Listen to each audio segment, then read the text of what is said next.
Hola familia, ¿qué tal estáis? Yo muy bien, contento de que estéis aquí, de que hayáis decidido pasar este ratito con nosotros en la parroquia en casa. Creo que el vídeo y el podcast de hoy nos va a ayudar a dar un paso más en nuestra fe, especialmente a las personas que sentís que habéis perdido la fe o que la fe no es para vosotros o que nunca tenéis la fe suficiente para afrontar la situación que tenéis por delante. Así que, si os parece, lo que vamos a hacer es dejar a un lado nuestras distracciones, respiramos hondo y ponemos toda nuestra atención. La semana pasada empezamos una serie nueva que hemos titulado Ruth, la serie. Lo que estamos haciendo es leer este pequeño libro del Antiguo Testamento y leerlo como si fuese la primera vez que lo leemos. Puede ser que en tu caso sea la primera vez que lo lees.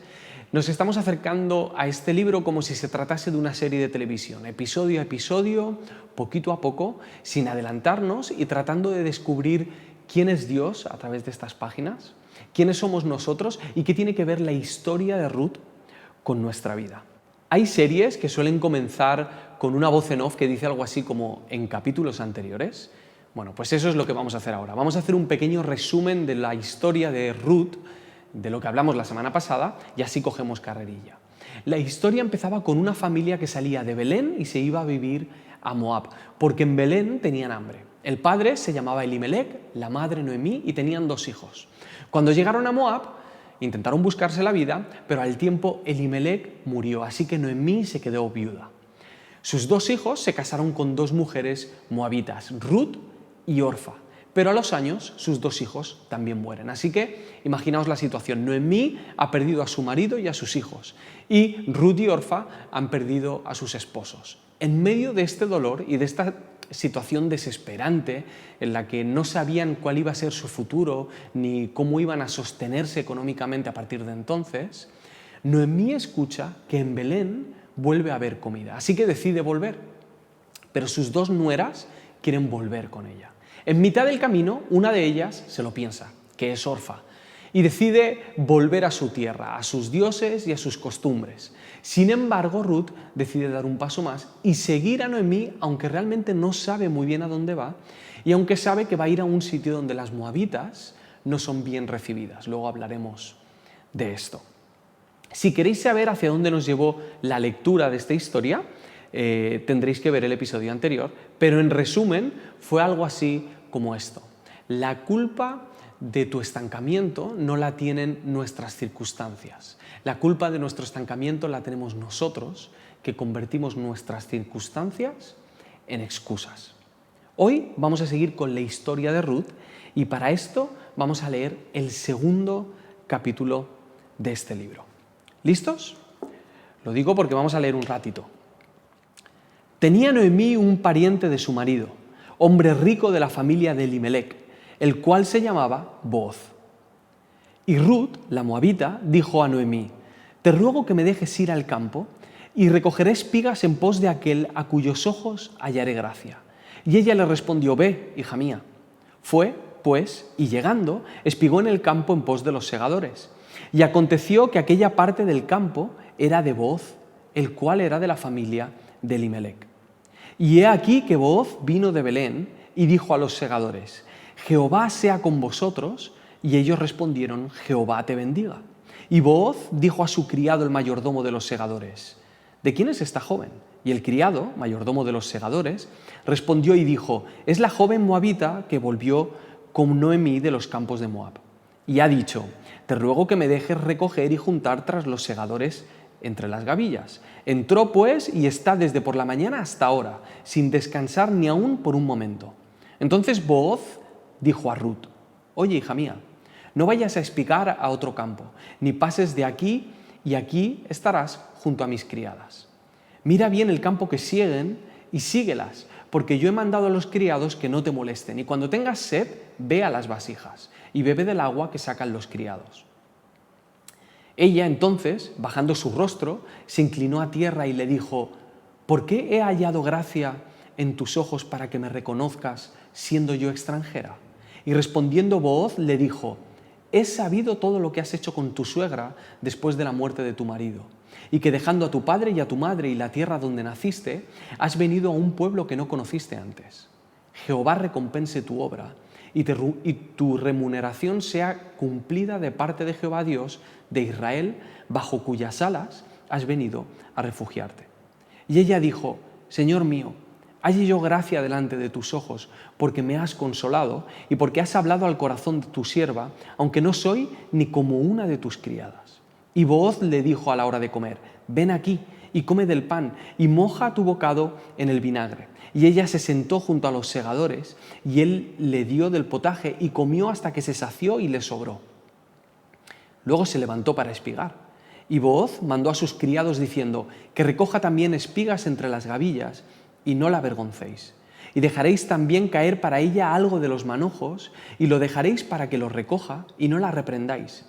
Espigó pues en el campo hasta la noche y desgranó lo que había recogido. Y fue como un efa de cebada.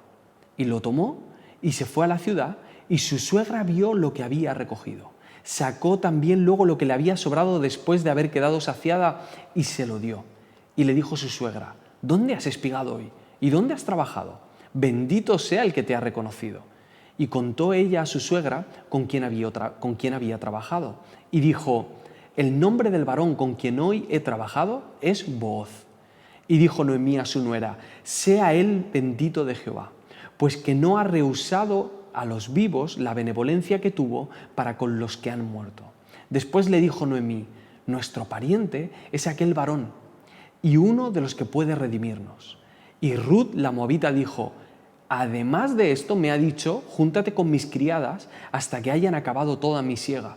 Y Noemí respondió a Ruth su nuera: mejor es, hija mía, que salgas con sus criadas y que no te encuentren en otro campo.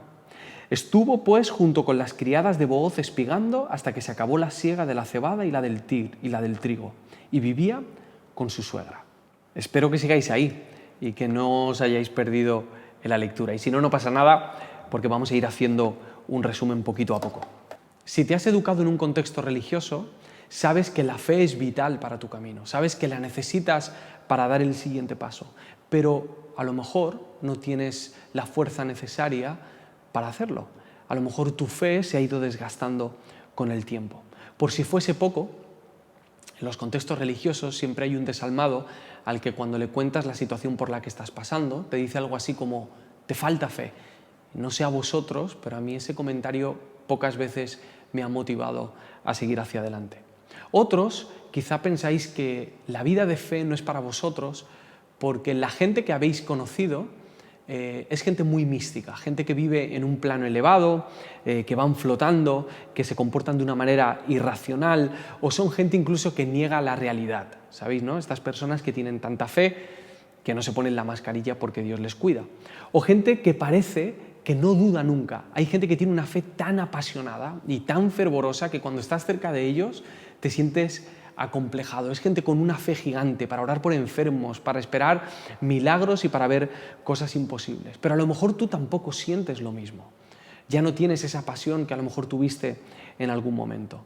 Has tenido fe, pero cuando has querido hacer uso de esa fe para solucionar ciertos problemas en tu vida, las cosas no han salido como tú esperabas y te sientes desencantado con el concepto de la fe. O quizá te gusta la idea de la fe, pero no crees que la vida de fe sea para ti, porque la gente que has conocido te da la sensación de que vive engañándose a sí misma. Y si es así, pues me parece muy sabio por tu parte que no quieras vivir de esa manera. Pero, ¿y si la experiencia que hemos tenido con la fe no es exactamente la fe? ¿Y si estás renunciando a vivir la fe pensando que es una cosa, pero en realidad es otra? La parte de la historia que acabamos de leer creo que puede ayudarnos a pintar un cuadro diferente, a ver la fe de una manera distinta y a evaluar si la manera en la que ellos viven la fe podría ser útil para nosotros en este momento que estamos viviendo. Y que no rechacemos la fe sin saber realmente de qué manera vivieron Ruth, Noemí y Booz la fe. Así que me gustaría hablaros de 3 características de la fe que veo muy destacadas en este pasaje, de las muchísimas que podemos encontrar. Cuando hablamos de fe, entramos en un océano y no va a ser hoy el día en el que nos sumerjamos del todo, pero creo que nos van a ayudar estas 3 características a aterrizar la fe, a empezar a vivir en esa fe o quizá a alimentarla o reavivarla. En el capítulo 1, Ruth hace una de las declaraciones de fe más maravillosas que leemos en las Escrituras. Es algo que a muchos nos gustaría decir, y no solo decir, sino que nos gustaría decirlo como Ruth lo dijo. Es ese momento en el que Noemí le dice: oye, ¿por qué no vuelves a Moab como Orfa? Y le dice: no me ruegues que me aparte de ti. Porque a donde quiera que tú fueres, iré yo, y donde quieras que vivieres, viviré. Tu pueblo será mi pueblo, y tu Dios será mi Dios. Pero vivir la fe no es solo creer ciertas cosas, o no es solo decir ciertas cosas, es actuar y vivir de una manera en particular, o al menos así lo vemos en la Biblia, o al menos así lo vemos en la vida de Ruth. Ruth, después de haber hecho esa declaración de fe, lo siguiente que vemos de ella, la siguiente acción que toma, es la siguiente, está en el versículo 2. Te ruego que me dejes ir al campo y recogeré espigas en pos de aquel cuyos ojos hallaré gracia. Y aquí nos encontramos con la primera característica de las personas que viven la fe. Lo primero que hace Ruth al llegar es trabajar. Trabaja. La fe no es esperar a que las cosas cambien. Es más, muchas veces la fe lo que hacen es complicar las situaciones. Tampoco es negar la realidad. La fe no es una excusa para la pasividad o para quedarse quieto. Con esto no quiero decir que si no tienes trabajo no puedes vivir la fe. Lo que hay detrás de esta acción de Ruth es que la fe es práctica y que se practica en lo cotidiano, no en eventos puntuales, no cuando te nace apasionadamente, ni solamente para momentos sobrenaturales. Para esas cosas también es necesaria la fe, pero la fe empieza en el día a día. Si eres creyente, creerás que Jesús es la persona con mayor fe que caminó sobre la faz de la tierra. Te pregunto, ¿tienes la imagen de un Jesús pasivo? ¿Te parece recordar a Jesús recostado, esperando a que las cosas cambiasen por sí solas?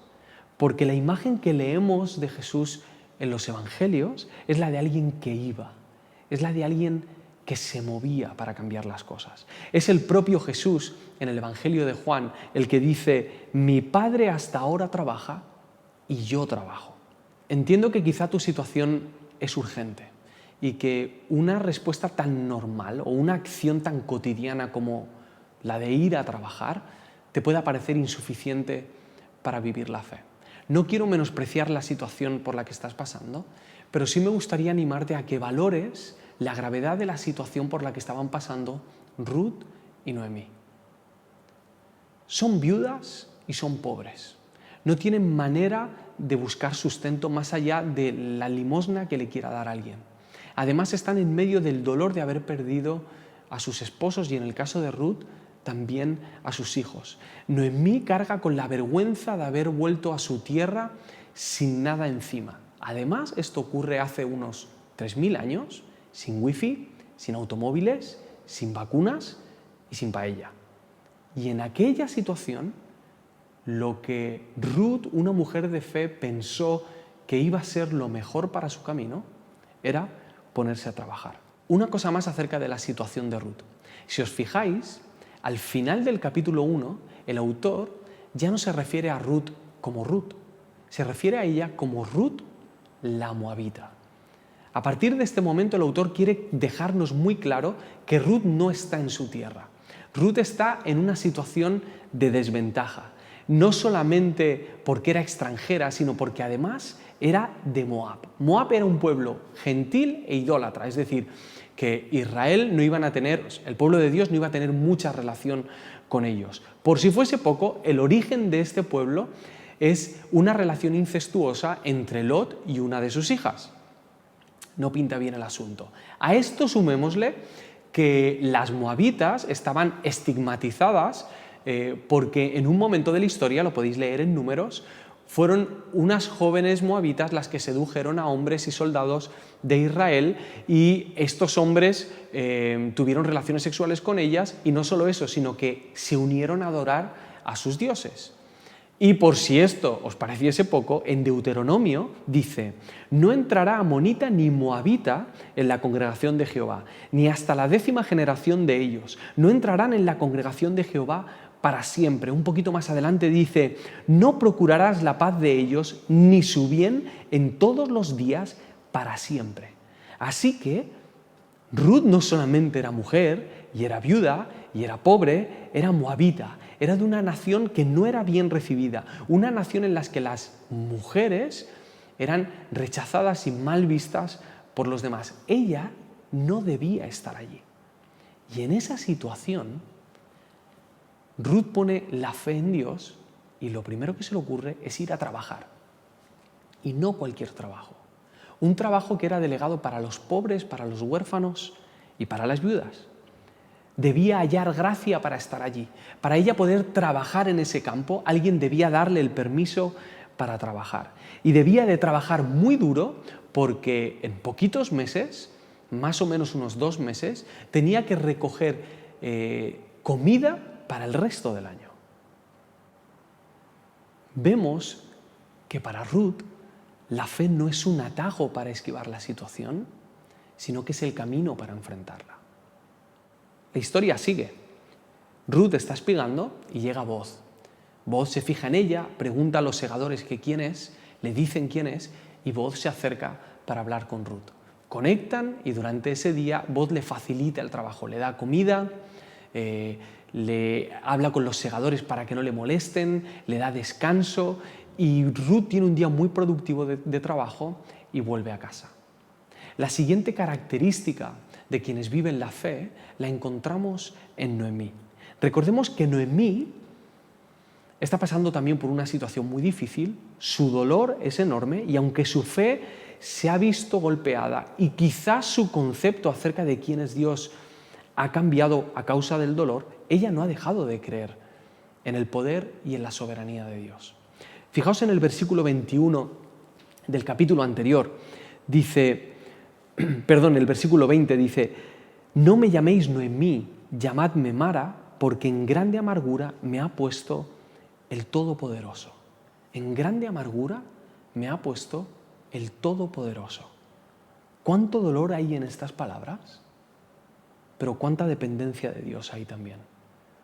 Dios sigue siendo el Todopoderoso para ella. Noemí sabe que su vida está en manos de Dios. A veces la fe se ve así. A veces la fe se ve cansada, se ve dolida y desanimada y se ve pequeña como un grano de mostaza. Pero en el fondo de todo eso, Noemí parece que sigue creyendo que Dios es Dios.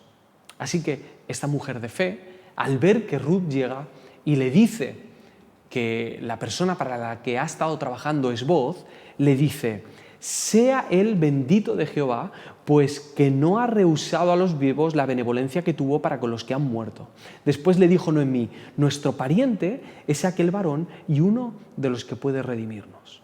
Y aquí me gustaría deciros la segunda característica de las personas que viven la fe. Noemí ve más allá de lo que está pasando. Abre los ojos. Noemí no está viendo su situación desfavorable.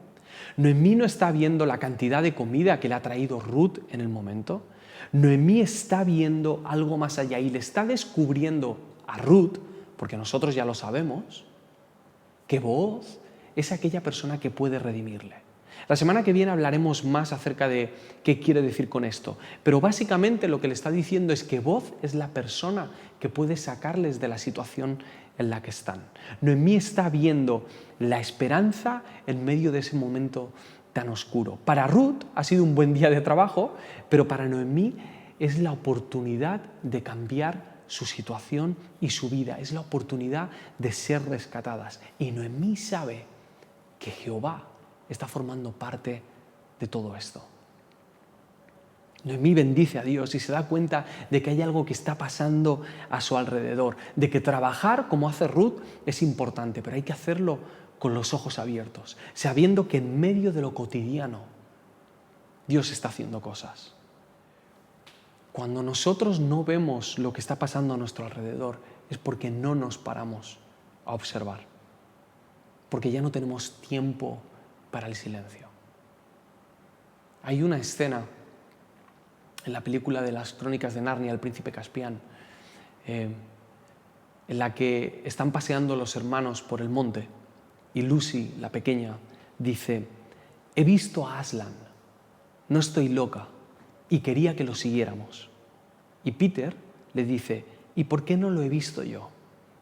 Y Lucy le responde: a lo mejor porque no estabas mirando.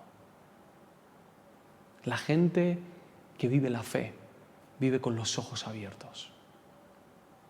La tercera característica de alguien que vive la fe la vemos en Booz. El autor nos deja claro desde la primera intervención que tiene Booz en la historia de que Booz es un hombre de fe, de que Booz es un hombre piadoso. Sus primeras palabras son las que vemos en el versículo 4. Llega y saluda a los segadores y les dice: Jehová sea con vosotros. Booz es un hombre de fe y su manera de practicar la fe es siendo generoso. Y esta es la tercera característica de las personas que viven la fe, que dan. Él pregunta quién es, habla con ella: quédate aquí con mis criadas, cuando tengas sed bebe. Reconoce lo que ha hecho por su suegra, le hace sentir validada. Ella dice que le ha dado consuelo, le trata como si no fuese extranjera, le da de comer pan y potaje y le facilita el trabajo. Esto quiere decir que la fe no es egoísta, no se trata de una experiencia personal e intransferible. La fe se comparte, es fruto no solo para tu vida, sino para la de los demás. La gente de fe se ocupa del necesitado, de la vida, del huérfano, de la viuda y del extranjero. Los hombres y las mujeres de fe saben que lo que Dios les ha dado es para bendecir a las naciones. En Hebreos 11 nos hablan de los héroes de la fe. Uno de los héroes de la fe es Abraham. Pero la andadura de Abraham en la fe empezó con un pacto que Dios hizo con él. Y en ese pacto le dice: en ti, Abraham, serán benditas todas las familias de la tierra. Booz está encarnando ese pacto, esa vida de fe, y está bendiciendo a las naciones de la tierra, incluidas aquellas mujeres moabitas a las que en teoría no debía bendecirse. No me quiero adelantar mucho, pero inevitablemente Booz nos recordará en muchos momentos a Jesús, porque Jesús actuaba así, porque extendía gracia y misericordia hacia aquellos que según los ojos de la gente no la merecían, porque extendió gracia y misericordia hacia sus discípulos, hacia aquellas mujeres desamparadas, hacia los que estaban enfermos, hacia los leprosos, hacia los pobres, y porque extendió gracia y misericordia hacia ti y hacia mí. Si la manera de vivir la fe de Ruth, de Noemí y de Booz es buena y es verdadera, que yo creo que lo es, eso quiere decir que la fe que necesitas para salir del momento en el que estás o para dar el siguiente paso en el camino no es orar raro, no es apretar muy fuerte los ojos cuando oras, no es levitar, no es negar la realidad, no es decir frases o versículos como un mantra, no es quedarse esperando ni ser cabezón o ser egoísta. Puede que la fe que necesitas tenga otra forma distinta. Quizá lo que necesitas, permitidme la expresión, es una fe normal, una fe que trabaja, una fe que abre los ojos y una fe que da generosamente. El final de este episodio hay que admitir que es un poco bajonero. Os lo leo, versículo 23. Estuvo pues junto con las criadas de Booz espigando hasta que se acabó la siega de la cebada y la del trigo, y vivía con su suegra. Y vivía con su suegra. ¿Qué final de capítulo es este? Así a priori no suena muy esperanzador. La Biblia nos cuenta mucho acerca de los altos y los bajos de los personajes, ¿verdad? De las victorias y de las derrotas, de los momentos épicos y de los fracasos, de las alegrías y de las tristezas. Pero hay veces en los que la vida simplemente es normal. Ya está. Pero eso no quiere decir que Dios no esté actuando. Mientras tanto, mientras todo es normal. Trabaja, abre los ojos y da generosamente. Puede que vivir la fe de este modo te ayude a dar el siguiente paso. Que Dios os bendiga, os echo mucho de menos y espero que podamos vernos pronto. Os dejo con unas preguntitas por aquí.